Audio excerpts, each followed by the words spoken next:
স্বাদে অতুলনীয়। আজই চলে আসুন রতনের ফুচকা স্টলে। এখানে পাওয়া যায় স্পেশাল ফুচকা, পাপড়ি চাট, দই বড়া, টিকিয়া চাট। দই বড়া স্পেশালিস্ট পাওয়া যায় বিয়ে বাড়ি ও যে কোনো অনুষ্ঠানে। বাড়িতে অর্ডার নেওয়া হয়। ঠিকানা সর্বমঙ্গলা পাড়া, কামানতলা, বর্ধমান। প্রোপাইটার রতন সিং। ফোন নম্বর 9378052521। আর কয়েক মাস পরে বিধানসভা নির্বাচন আসন্ন। সেই বিধানসভা নির্বাচনকে পাখির চোখ করেই বিভিন্ন রাজনৈতিক দল তার দলীয় সংগঠন মজবুত করার কাজ শুরু করেছে। বর্ধমান শহরেও রাজনৈতিক উত্তাপ ক্রমশ বাড়ছে। তৃণমূল কংগ্রেস এবং বিজেপি একে অপরের দিকে দোষারোপ পাল্টা দোষারোপের আঙুল তুলতে শুরু করেছে। তার পাশাপাশি বিভিন্ন জায়গায় শাসক দলের অভ্যন্তরীণ গোষ্ঠীদ্বন্দ্ব, যদিও তা বিজেপি মদত দিচ্ছে এমনটাই অভিযোগ করেছেন। যদিও পাল্টা বক্তব্য দিচ্ছে বিজেপি শিবিরও। তৃণমূল কংগ্রেস নিজেদের পায়ের মাটি হারানোর ভয়তে বিজেপির দিকে অভিযোগের আঙুল তুলেছে। স্বাভাবিকভাবে অভিযোগ পাল্টা অভিযোগকে কেন্দ্র করে রাজনৈতিক উত্তাপ রয়েছে বর্তমান শহরের রাজনৈতিক মহলে। সম্প্রতি বর্তমান শহরের আয়োজিত বিভিন্ন কর্মসূচিতে বিভিন্ন রাজনৈতিক দলের নেতৃত্বরা নানা ধরনের বক্তব্য রাখছেন। সেই বক্তব্যে পাল্টা বক্তব্য উঠে আসছে অন্যান্য রাজনৈতিক দলের নেতৃত্বের তরফ থেকে। বর্তমানে সারখানাগলি এলাকায় ছট পুজোর মঞ্চে শহর তৃণমূল কংগ্রেসের নেতা খোকন দাস কি বলছেন শুনুন। পাল্টা বিজেপি নেতা শ্যামল রায় কি বলছেন শুনুন। পূর্ব বর্ধমান থেকে পাপাই সরকারের রিপোর্ট, বার্তাকার। আমরা শক্তিশালী করতে চাই, মমতা বন্দ্যোপাধ্যায়ের হাতকে শক্তিশালী করতে চাই। এরা কোথায় ছিল? এদের কথা কে শুনে? মানুষ 25-30টা ছেলে রাতে টাকা নিচ্ছে আর মদ খাচ্ছে, এলাকায় অশান্তি করছে। পার্টি অফিস দখল নেব, ক্লাব দখল নেব, বাবার সম্পত্তি ও দখল নেবে। পার্টি অফিস দখল নেওয়াকে ছুটিয়ে দেব। আর যেদিন আমরা করব না, ওর কোনো বাবারা ওকে বাঁচাতে পারবে না। বর্তমানে যেদিন আমরা ঘিরে ধরবো সেদিন কেউ বাঁচাতে পারবে না। যারা ওদের উস্কানি দেবে তারাও সেদিন ওদের পাশে দাঁড়াবে না। দিনের অপেক্ষায় করতে হবে যে ওরা কি ভেবেছে। কে আমাদের একটা কাগজ দিল, আমি পার্টি সের হয়ে গেলাম, আমি সের হয়ে গেলাম তৃণমূলের দখল করার জন্য, তৃণমূলকে মারামারি করার জন্য কে কাগজ দিয়েছে। আমরা এসব বরদাস্ত করব না। যারা এসব করবে আমরা তাদের উচিত শিক্ষা দিয়ে দেবো। তৃণমূলটাকে বাঁচাতে হবে। যারা রাতের অন্ধকারে বিজেপির সঙ্গে যোগসাজ করে তৃণমূলকে নষ্ট করতে চাইবে, আমরা তাদের ছেড়ে কথা বলবো না। আমরা অনেক কষ্ট করে এই তৃণমূল কংগ্রেসকে বাংলায় ক্ষমতায় এনেছি। আর এক শ্রেণীর মানুষ তারা রাতে দিনে বিজেপির সঙ্গে থেকে তারা আজকে তৃণমূলটাকে নষ্ট করে দিতে চাইছে। তাই আমি এই এলাকার মা বোনদের কাছে বলে যেতে চাই, আপনারা সবাই সংঘবদ্ধ হন এই ওয়ার্ডের স্বার্থে। এই ওয়ার্ডকে ভালো রাখার জন্য, এই ওয়ার্ডে আপনারা শান্তিতে থাকার জন্য আপনাদের সবাইকে সংঘবদ্ধ হতে হবে। ঝামেলা করলে আপনাদের দল বেঁধে বাড়াতে হবে, সবাইকে দল বেঁধে বেরোতে হবে। তাহলে আজকে রায়ের ওপর অত্যাচার করবে, কালকে আপনার ওপর অত্যাচার করবে। এই অত্যাচারিত মানুষগুলোর বিরুদ্ধে একসঙ্গে সবাইকে সংঘবদ্ধ হয়ে নামতে হবে।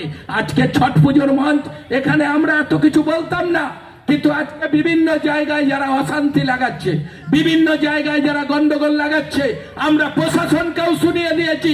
প্রশাসন যদি তার ব্যবস্থা না করে, প্রশাসনকে ঘেরাও করে রেখে দেবো। ঘন্টার পর ঘন্টা আমরা বর্তমান শহরে ঘেরাও করে রেখে দেবো। দেখবো যদি প্রশাসনের ব্যবস্থা না করে। প্রশাসন গোলাম হয়ে গেছে। কাউকে বললেই একে গ্রেপ্তার করবো, ওকে ধরবো। তারা নেই বিচার দেখবে না। যারা কষ্ট করে পার্টি অফিস করেছে তাদের অফিস থেকে তাড়িয়ে দিতে হবে। তারা কি অন্য দল করছে? তারা অন্য দল করছে। যদি তার ক্ষমতা থাকে তারা নিজেরা পার্টি অফিস করে তৃণমূলটা করুক। যদি এর বেহাত কিছু না এরা করে, তাহলে এমন আমরা বর্ধমানে করব, কাউ পালাবার জায়গা পাবে না। আমরা বলে দিলাম, আমরাও সংগঠিত, আমরাও দলটা করি। কেউ যদি মনে করে আমি সারা জায়গায় উচকিয়ে দিয়ে বর্ধমান শহরে গন্ডগোল করব, আমরা দেখে নেব কত বড় হিম্মতালা, কত বড় মস্তান আছে। তার আগে বিজেপির সঙ্গে লড়াই করুক, সেটা আমরা দেখব। আমরা তো লড়াই করে সিপিএম এর সঙ্গে লড়াই করে আমাদের দল ক্ষমতা এসেছে। আমরা বিজেপির সঙ্গে লড়াই করছি। বিজেপির দালালি করার জন্য আমরা পার্টি করছি না। তাই তারা যারা এই দালালি করার জন্য দলটাকে নষ্ট করতে চাইছে, আমরা তাদের সাবধান করে দিয়ে যেতে চাই। সাবধান হয়ে যাও, সামনের দিন কিন্তু বড় বিপদ, বাঁচাবার কেউ থাকবে না। এ কথা আমি তোমাদের বলে দিয়ে গেলাম। তাই আজকের এই ছট পুজোয় অনেক রাত হয়ে গেছে। আপনারাও আজকের পর থেকে খাওয়া দাওয়ার পর আপনারা দুদিন ধরে আপনারা উপোস করবেন। আমি সবাইকে বলবো, আমার মা বোনদের, এখানে আমাদের দলের ছেলেরা যারা এই এলাকার শান্তি চায়, এই ওয়ার্ডকে ভালো রাখতে চায়, যারা মদ মাতালদের পাত্তা দিতে চায় না, যারা মদ খেয়ে এলাকা এলাকায় গন্ডগোল করে, আপনারা তাদের বিরুদ্ধে রুখে দাঁড়িয়ে আমাদের যারা এখানে শান্তিভাবে তৃণমূল কংগ্রেসটাকে করছে, ভালোভাবে তৃণমূল কংগ্রেসটাকে করছে, তাদের সঙ্গে থেকে আপনারা আমাদের এই ওয়ার্ডে দলটাকে শক্তিশালী। তৃণমূলের এই যে গোষ্ঠীদ্বন্দ্ব, একটা ক্লাবকে কেন্দ্র করে নিজেদের মধ্যে মেরে দেবো, উড়িয়ে দেবো, ফুটিয়ে দেবো, এই যে মন্তব্য, আপনারা বিজেপি কেমন চোখে এটা দেখছেন? দেখুন, তৃণমূল কংগ্রেস 2011 সালে ক্ষমতায় আসার পর বাংলার মানুষ এই তৃণমূলের গোষ্ঠীদ্বন্দ্বকে কেন্দ্র করেই বিতস্তত হয়ে আছে। বাংলার মানুষ এর থেকে রেহাই পেতে চাইছে, নতুন কিছু নয়। আর তৃণমূল সম্পর্কে যতটা কম বলা সম্ভব ততটাই বলাটা ভালো। তৃণমূলের গোষ্ঠীদ্বন্দ্ব গোটা রাজ্য জুড়ে চলছে। বর্ধমান শহরের 3 নম্বর ওয়ার্ডও হয়েছে গোষ্ঠীদ্বন্দ্ব। বর্ধমান শহরে যে কোনো ওয়ার্ডেই আপনি যাবেন, যে কোনো এলাকায় যাবেন, গোষ্ঠীদ্বন্দ্বে সাধারণ মানুষ এই কারণে বিতস্তত হয়ে তারা দ্বিতীয় প্ল্যাটফর্ম খুঁজছে ভারতীয় জনতা পার্টিকে। নতুন করে তৃণমূল কংগ্রেসের গোষ্ঠীদ্বন্দ্ব শব্দটা নতুন কিছু নয়, এটা পুরনো সম্পর্ক। আর এই কারণেই 2011 সাল থেকে আজ পর্যন্ত বাংলায় যত দাঙ্গা হয়েছে, যত অশান্তি হয়েছে, তৃণমূলের দুই গোষ্ঠীর মধ্যে। বিজেপির পক্ষ থেকে যে মন্তব্য সেটা হচ্ছে বিজেপি গণতন্ত্রে বিশ্বাসী।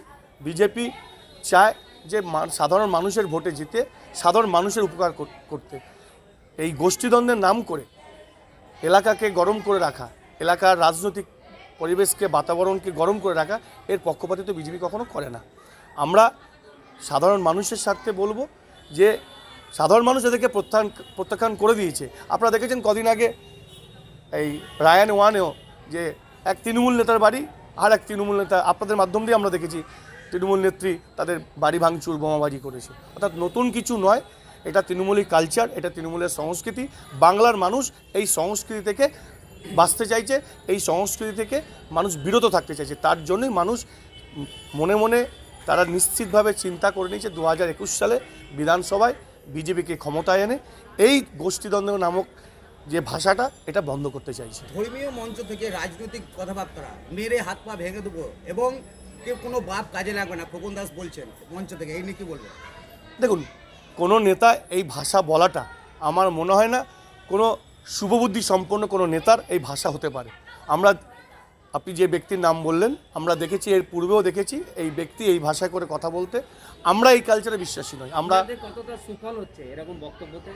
দেখুন, তৃণমূল কি বললো তার জন্য বিজেপি অপেক্ষা নেই। বিজেপির আদর্শে বিজেপির দল এগোচ্ছে, মানুষ বিজেপির পক্ষে হয়ে গেছে। অর্থাৎ তৃণমূলে কোন নেতা কি বলল, বিজেপি সে নিয়ে কোনো রকম চিন্তিত নয়।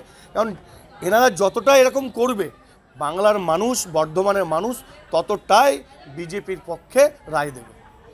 চাকরির সমস্যা, আর্থিক জীবনের সমস্যা, সাংসারিক অশান্তি, পড়াশোনা, বিবাহে ম্যাচ মেকিং সহ শনির সাড়ে মাঙ্গলিক দোষ, কাল সর্প দোষ, বাস্তু দোষ দূরীকরণে 100% নিশ্চিত প্রতিকার। সঠিক পরামর্শ এবং সমাধান পেতে আজই আসুন শ্রী অপূর্ব শাস্ত্রীর কাছে। শ্রী অপূর্ব শাস্ত্রী বসছেন কলকাতা, রানাঘাট, দুর্গাপুর, শিলিগুড়ি এবং পূর্ব বর্ধমানে তার নিজস্ব চেম্বারে।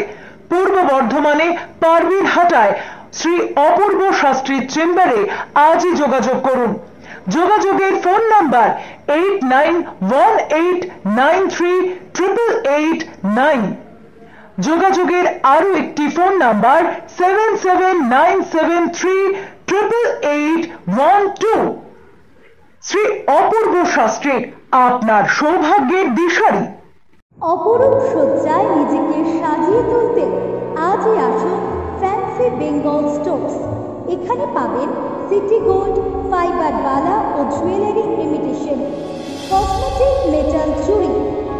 কলকাতার দরে সুলভ মূল্যে পাওয়া যায় সাজের নানান সামগ্রী। প্রসাধনের সামগ্রী সুলভ মূল্যে পেতে আজই আসুন ফ্যান্সি বেঙ্গল স্টোর্সে।